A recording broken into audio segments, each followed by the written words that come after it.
What just happened? What just happened? What just happened? What just happened? What the f*** happened? What just happened? I'm Dan. That's Julia. And today we're here to talk Only Murders in the Building, Season 3, Episode 9, called 30. Wow, Jules. Love this episode. Very good. Before we get into it, we are doing a giveaway. Once we hit 2,300 subs, we should do it by next episode. Subscribe, and you can win a $50 gift card. That's all you have to do. Just subscribe. So if you watched our theory video, I'll tag it at the end of this video. It'll pop up if you want to watch it. Got a lot right, and it's fun. So There is one part in particular that I am very excited to talk about. Jules called it week 3, episode 3. Yeah. This is the first time I've ever done that. We can just say it now. I mean, Donna poisoned the cookies. I mean, it looks very likely to be the case. Just saying, you laughed at me. Hey, I didn't think it was real that he was talking to cookies at that time. But when I really thought about it, I was like, yeah, he could be talking to cookies. So yeah, we're going to get into that and a lot more. And we're going to make predictions because, hey, this episode might have told us who did the poisoning. It didn't tell us who pushed Ben down the elevator shaft. So we still have that to figure out. I think we can figure it out. I think we can do it. Let's figure this out together. So starts off with Mabel having a dream about giving birth. She gives birth to triplets, Jules. Just keep pushing. You're having triplets. No, I'm triplets. That's another triplet shout out this season. Yeah. And it's a microphone, Charles and Oliver. It's a podcast. She gave birth to a podcast. That's what the nurse says. I loved that bit. That was great. Yeah, it was funny. This episode, again, was really funny. They've done a great job mixing comedy in with having something that's really entertaining. So Oliver's okay. We were worried about him. He's okay. And they're actually going to send him home. The doctor said I can finally go home. But he's just worried about the play. That's where his mind's been the entire season. That's why he didn't want Loretta to get arrested. And that's really all he's cared about. So hopefully they get to put on the show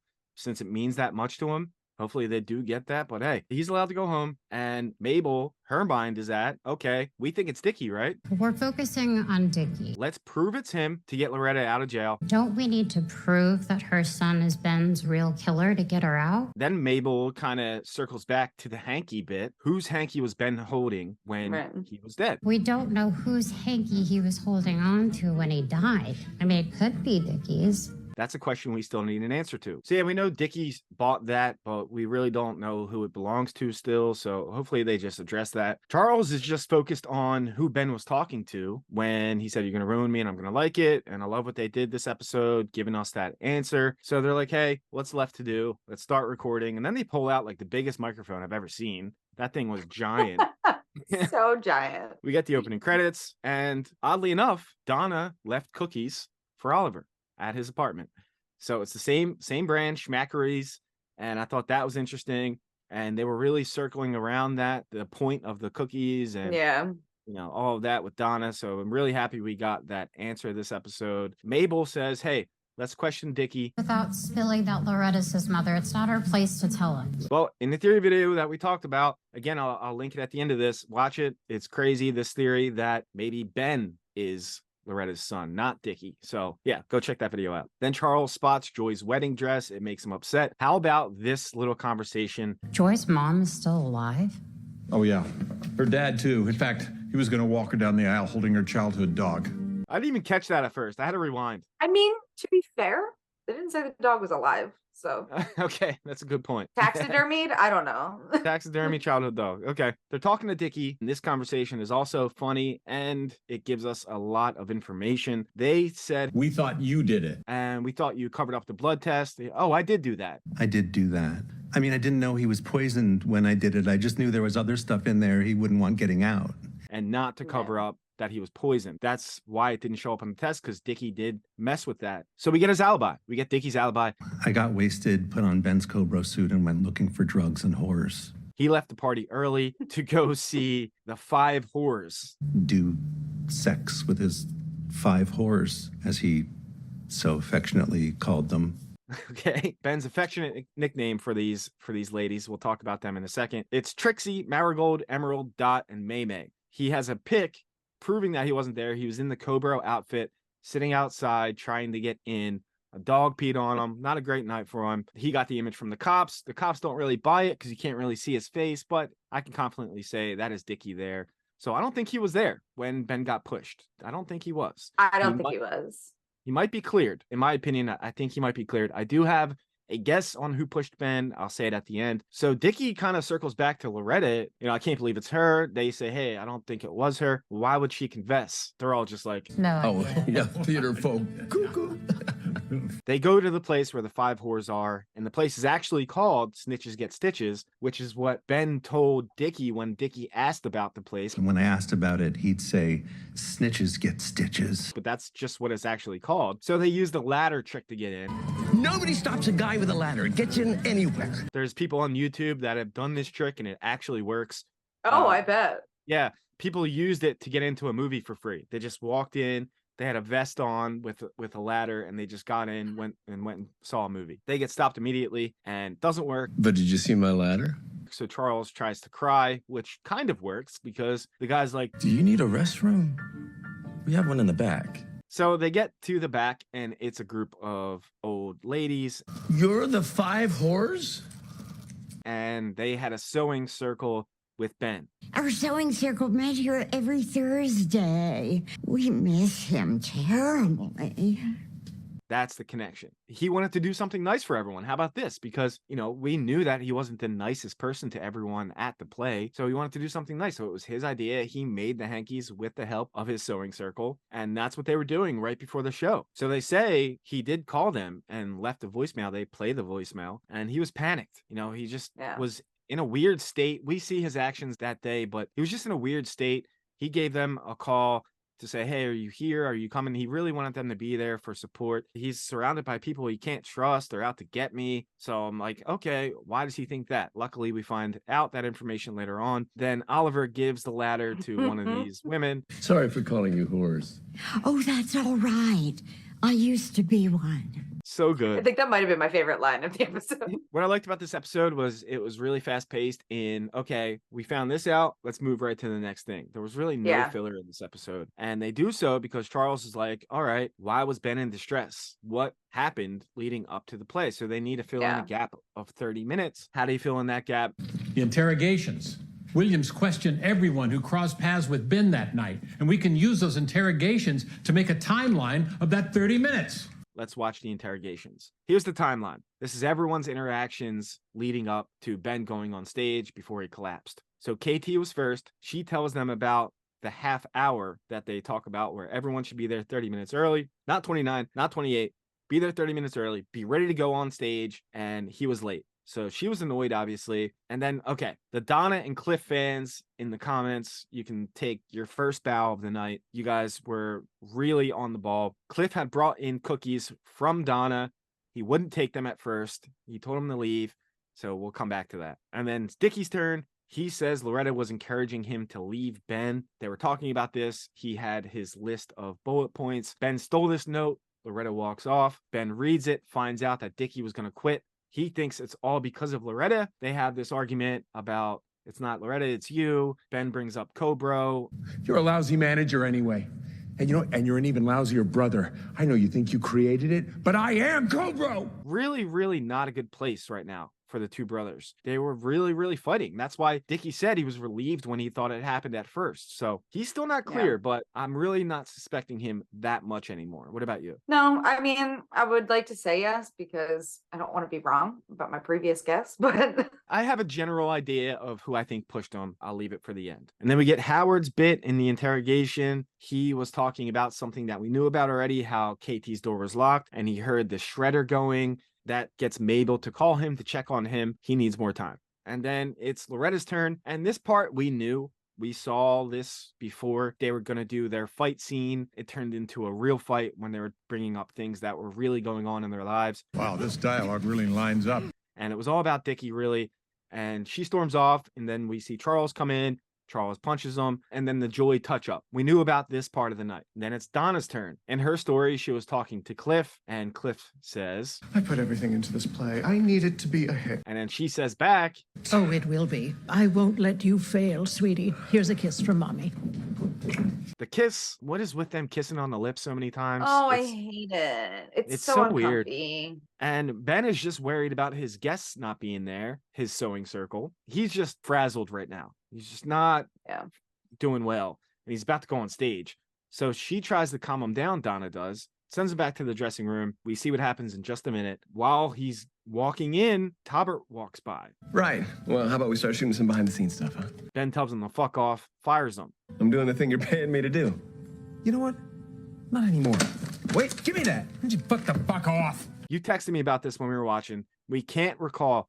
Let us know in the comments. Do you guys remember, did Talbot tell that to Mabel at any point that he was going to be fired at any point? Or is that new information? Yeah, I don't seem to remember him saying that, but could have been just like one quick line that I just don't remember. Either way, it doesn't look good for Talbot at all.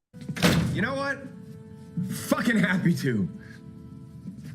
That's right before the scene that we know he's talking to Cookies. I want you so fucking bad, but you're gonna ruin my career. And I'm gonna like it. The gang says to themselves, okay, whoever he's talking to in that dressing room at that point must be who poisoned him. And it's kind of correct, right? So they're kind of sitting back, trying to gather their thoughts and think about what they just learned. And Mabel tells them a story about her MASH back in the day, how it didn't come true. Mom was going to send it on my 30th birthday. I just got it. Oh, it's your birthday? What the hell? Like, no one knew about it. She's just not that happy right now. She really wants to solve this case. There's kind of a ticking clock, Jules, because 5 p.m. is Loretta's arraignment. They wanted to figure this out beforehand so they could go in with information to get her out. And they're all just kind of a little down. But then who comes to save the day? Howard. So Howard walks through the door. He solved the shredder puzzle. He put it together. And how about when he goes to hand it to Oliver and he's just way off? He's just way off to the right. I mean, listen, the dude has been looking at magnified letters for how long? Yeah. I could never. I'd be done after 5 minutes. I tell you, man, every scene he's in makes me laugh. He's such a good character.